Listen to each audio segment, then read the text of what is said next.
Hello friends, Anukampa here. Today I am going to discuss some very important questions from our statistics portion that are taken from our previous year question paper of NET exam. Okay, hope you all will like it. So it is this question is taken from December 2018 question paper, and this type of questions are really very important. इस type का question आते ही रहते हैं, तो हम लोग देख लेते हैं कैसे करते हैं. The mean and standard deviation of a set of scores means you are given a set of scores and mean of the scores is given as 43 and standard deviation is 8. मतलब हम लोगों को कुछ स्कोर दिया गया है और उन स्कोर का मीन 43 है एंड स्टैंडर्ड डेविएशन 8 हो गया. Then if each of the row score is decreased by 5, जितना भी स्कोर दिया गया था सबको 5 डिक्रीज कर दिया गया and then new mean and standard deviation कितना होगा. तो let me show you an example. तो here you see, let us consider the scores are this. ये हम लोगों ने एज्यूम किया है कि ये सब स्कोर हम लोगों को दिया था. Let us assume it. The scores are assumed as 20, 35, 10, 17, 50, 42. Okay, then mean of the scores. Mean कैसे निकालते हैं? Sum of all the scores divided by number of scores. That means 20 plus 35 plus 10 plus 17 plus 50 plus 42 divided by 6 and the mean is 29. And in the question it is given that each of the score is decreased by 5. Question में ये भी दिया गया है कि जितना भी score है सब में से 5 डिक्रीज कर दो. तो कितना हो जाएगा? 20 minus 5 means 15, 35 minus 5 means 30, 10 minus 5 means 5, 17 minus 5 means 12, 50 minus 5 is 45, 42 minus 5 is 37, and thus the new mean will be 15 plus 30 plus 5 plus 12 plus 45 plus 37 by 6, that is 24. Now you see that originally the mean was 29 and now the mean is 24. That means whenever we decrease all the scores by 5, then the mean is also decreased by 5. जब जितना भी score दिया था सबको अगर 5 decrease कर दिया जाएगा तो मीन भी 5 डिक्रीज हो जाएगा. Okay, now that means here the mean was 43. So after decreasing the scores, decreasing each of the scores by 5, the mean will also decrease by 5 and the new mean will be 38. Okay, now what will happen to this standard deviation? Standard deviation में क्या change आएगा? Mean में तो 5 decrease हो गया, तो standard deviation में क्या चेंज आएगा?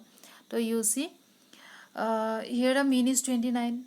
Now in standard deviation column these scores are ये स्कोर कैसे मिला है?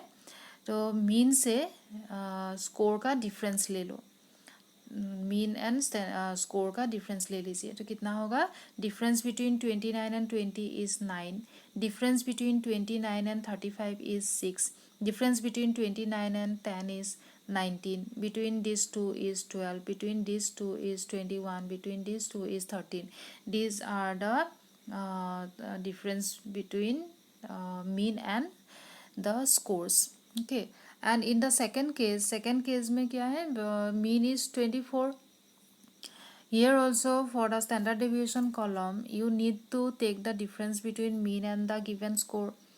The difference between 24 and 15 is 9. Difference between 24 and 30 is 6. Difference between these two is 19. This two is 12. This two is 21. This two is 13. Here you see that these two columns are the same. Okay, that means originally the standard deviation column was this and finally the standard deviation column was this, and both are the value in both of them are same. मतलब कि standard deviation में कुछ भी change नहीं होगा. हो गया.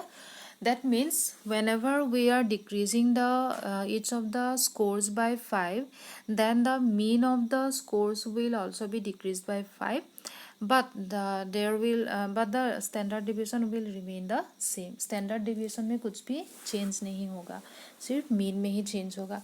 therefore the mean of this mean here will be 43 minus 5 that is 38, and the standard deviation will remain 8. That means 38,8 will be our answer. Okay, समझ में आ गया होगा. तो let us consider this question. A test was given to 360 students. Here the number of students is 360.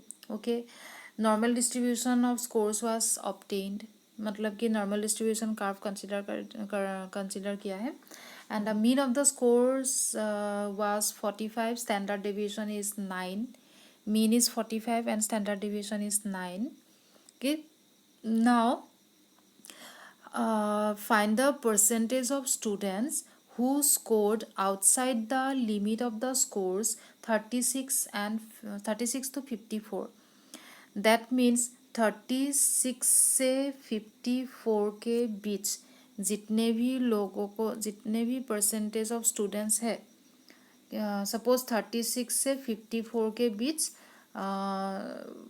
45% student को, suppose 45% student को 36 से 54 के बीच मिला है, स्कोर मिला है. देन यू आर क्वेश्चन में क्या पूछा है, कितने लोगों को आउटसाइड दैट लिमिट मिला है. इसके अंदर कितने लोगों को मिला है ये नहीं पूछा है. इसके बाहर मतलब कितने लोगों को 36 से कम मिला है, 54 से अबव मिला है. How you have to find out the percentage of students that are getting the scores below 36 and above 54. Okay, तो 36 से 54 के बीच जितने भी लोगों को मिला है वो निकाल लेंगे हम लोग पहले, एंड 100 में से उनको माइनस कर देंगे, तब ये हम लोगों का निकल के आएगा आउटसाइड द लिमिट कितने को मिला है. ओके, तो in this case, since the question is related to the normal distribution curve, तो first of all we have to convert these scores to z score. जो स्कोर दिया है 36 को z स्कोर, 36 का z स्कोर निकालना पड़ेगा, 54 का z स्कोर निकालना पड़ेगा. And the formula for z score was z equal to x minus m by sigma. Okay, so here you see the total number of students is this. It is the mean, it is the standard deviation. Then corresponding z score for 36. 36 के लिए z score कितना होगा, x minus m by 36. X is here, x is 36. Score is 36 and minus m. M means mean. Mean is 45. So here it is 45 and standard deviation is 9. So here 36 minus 45 by 9, that means minus 9 by 9, that is minus 1 sigma. That means 36 का z score हो गया minus 1 sigma. Similarly 54 का z score हो जाएगा 9 by 9, that is 1 sigma. Okay, that means हम लोगों को पूछा था कि कितने स्टूडेंट को 36 से 54 के इस लिमिट के बाहर कितने स्टूडेंट है. तो हम लोगों ने अभी निकाल लिया कि 36 मीन्स माइनस 1 सिग्मा इसका z स्कोर, 54 मीन्स 1 सिग्मा है इसका z score. That means we need the percentage of students who are falling outside this limit. मतलब -1 से 1 के, -1 से नीचे और 1 से अबव कितने स्टूडेंट को, कितना स्टूडेंट है ये चाहिए हम लोगों को. मतलब -1 सिग्मा से 1 सिग्मा के बीच जितना भी होगा वो भी हम निकाल सकते हैं. -1 से 1 सिग्मा के बीच कितना परसेंटेज ऑफ स्टूडेंट्स है वो निकाल के 100 से उसको माइनस कर देंगे, 100 माइनस दैट, तो उसका आउटसाइड कितना स्टूडेंट है वो निकल के आएगा. ठीक है, तो here you see it is the normal distribution curve. The middle point is mean. Then in the right hand side it is 1 sigma, 2 sigma, 3 sigma, and in the left hand side it is -1 sigma, -2 sigma, -3 sigma.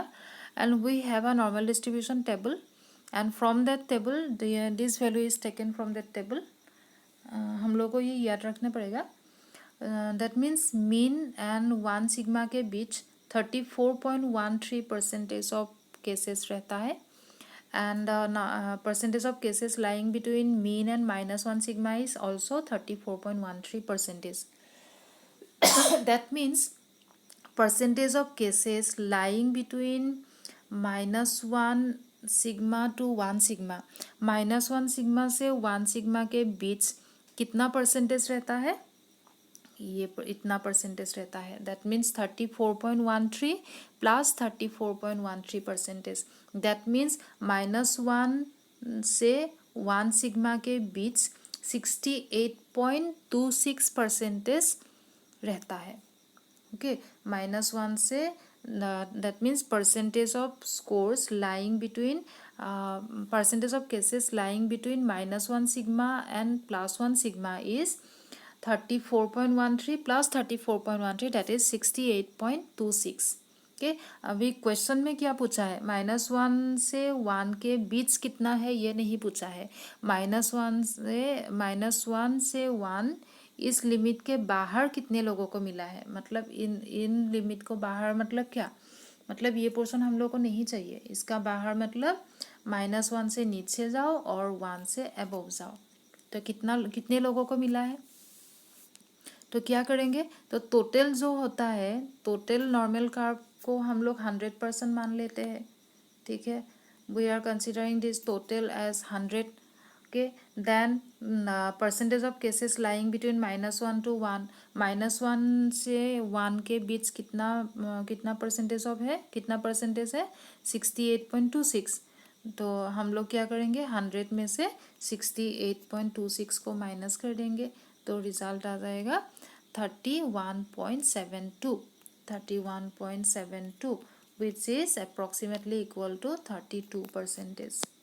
समझ में आया? हम लोगों तो पूछा था कि 36 से 54 के बाहर कितने लोगों को मिला है। मतलब हम लोगों ने क्या किया? 36 को जेड स्कोर में कन्वर्ट किया और 54 को जेड स्कोर में कन्वर्ट किया। एक का वैल्यू मिला -1 सिग्मा, एक का वैल्यू मिला 1 सिग्मा। तो -1 एंड 1 सिग्मा के बीच कितने स्टूडेंट है, कितने परसेंटेज ऑफ स्कोर है और स्टूडेंट है, हम लोगों ने वो निकाल लिया और 100 में से उसको माइनस कर दिया। तो क्या निकल के आया कि -1 से लेस कितना है और 1 से अबव कितना है, वो निकल के आएगा, which is our required answer. Therefore option 2 is the correct answer. तो